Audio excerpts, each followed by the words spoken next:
केंद्रीय गृह मंत्री अमित शाह एक बार फिर छत्तीसगढ़ के चुनावी दौरे पर हैं। आज वो जगदलपुर और कोंडागांव के भारतीय जनता पार्टी के जो प्रत्याशी हैं उनके लिए वो चुनाव प्रचार और वो नामांकन रैली में शामिल हो रहे हैं। इस मकसद से आए हुए अमित शाह का आज जोरदार स्वागत जगदलपुर के लालबाग मैदान पर हुआ। सुबह से भारतीय जनता पार्टी के कार्यकर्ताओं की भीड़ लगी थी। जैसे कि आप सभी को मालूम है कि किरण देव जो कि भारतीय जनता पार्टी की तरफ से प्रत्याशी हैं और उनकी घोषणा हालांकि बहुत पहले हो चुकी थी। वैसे ही दूसरी तरफ कोंडागांव में भारतीय जनता पार्टी के राष्ट्रीय उपाध्यक्ष लता उसेंडी जो कि छत्तीसगढ़ में कैबिनेट मंत्री भी रह चुकी हैं, लगातार तीसरी बार चुनावी मैदान में है। किरण देव और लता उसेंडी इन दोनों नेताओं के समर्थन में आयोजित रैली में जगदलपुर की जो लालबाग में हो रही है उसमें अमित शाह जबरदस्त तरीके से गरजे। उन्होंने कांग्रेस के नेताओं को आड़े हाथों लिया और भारतीय जनता पार्टी के पक्ष में मतदान करने का आह्वान किया। आइए देखते हैं कि अमित शाह ने अपने चुनावी उद्बोधन में क्या कहा। एक छोटी सी रिपोर्ट। इस सभा को संबोधित करेंगे, हम जोरदार गर्जना के साथ उनका स्वागत करें। भारत माता की भारत। क्यों भाई, बस्तर वालों की आवाज को क्या होगा? बघेल सरकार बदलनी है या नहीं बदलनी है? जोर से बोलो, बदलनी है या नहीं बदलनी है? विजय के संकल्प की मुट्ठी भींचिए और प्रचंड आवाज से बोलिए, भारत माता की। समय के बाद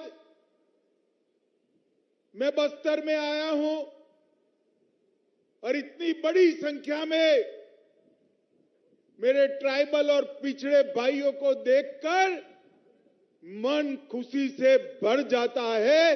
मैं आप सभी को प्रणाम कर। मोदी जी ने पूरे देश भर के ट्राइबलों के सम्मान के लिए, आदिवासियों के सम्मान के लिए ढेर सारे काम किए। जल, जंगल और जमीन की रक्षा के साथ साथ आदिवासी भाइयों बहनों को सुरक्षा, सम्मान और समावेशी विकास देने का काम नरेंद्र मोदी सरकार ने किया है।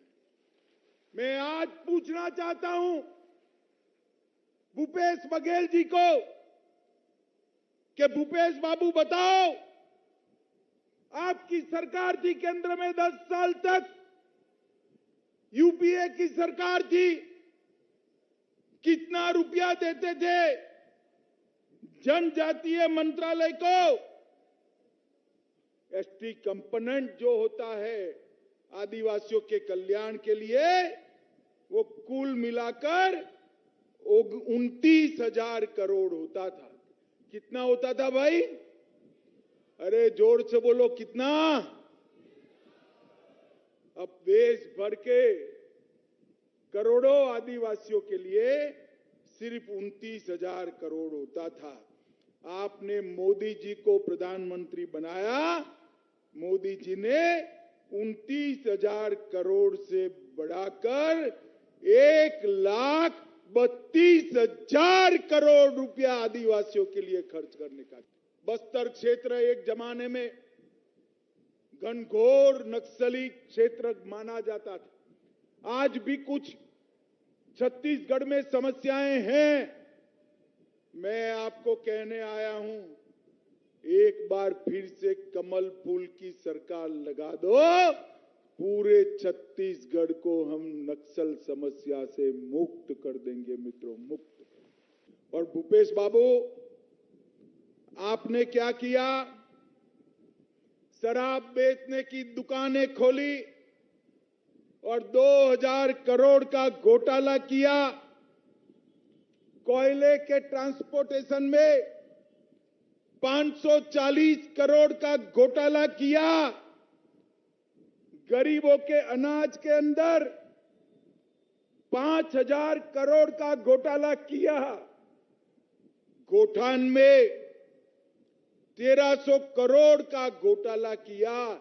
मैंने तो बहुत घोटाले सुने हैं भाई, मगर गाय के गोबर में 1,300 करोड़ खा जाए ऐसा आदमी मैंने आज तक नहीं देखा है। आज मैं कहने आया हूं, भाई और बहनों, आप एक बार फिर से भारतीय जनता पार्टी की सरकार लाओ।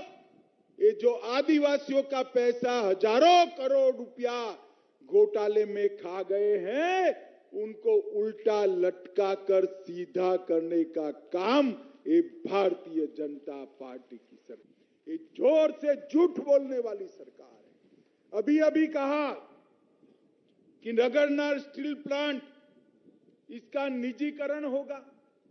मैं आज कहकर जाता हूं, कोई निजीकरण नहीं होना है। इस पर अधिकार मेरे आदिवासी भाइयों बहनों का अधिकार है और किसी का अधिकार नहीं। मित्रों, मोदी जी अभी आए थे, हमारे बस्तर जगदलपुर क्षेत्र के लिए 27,000 करोड़ की विकास की योजनाओं का आधारशिला रखकर गए। अगर आपने फिर से बघेल जी को लाने की गलती की, तो ये सारा पैसा जो भारत सरकार भेजेगी कांग्रेस के एटीएम से दिल्ली पहुंच जाएगा, यहां कुछ नहीं होगा। और अगर भारतीय जनता पार्टी की सरकार बनी तो 27,000 करोड़ में राज्य सरकार और 5-6 हजार करोड़ जोड़कर बस्तर के संपूर्ण विकास का रास्ता आगे ले जाएगा।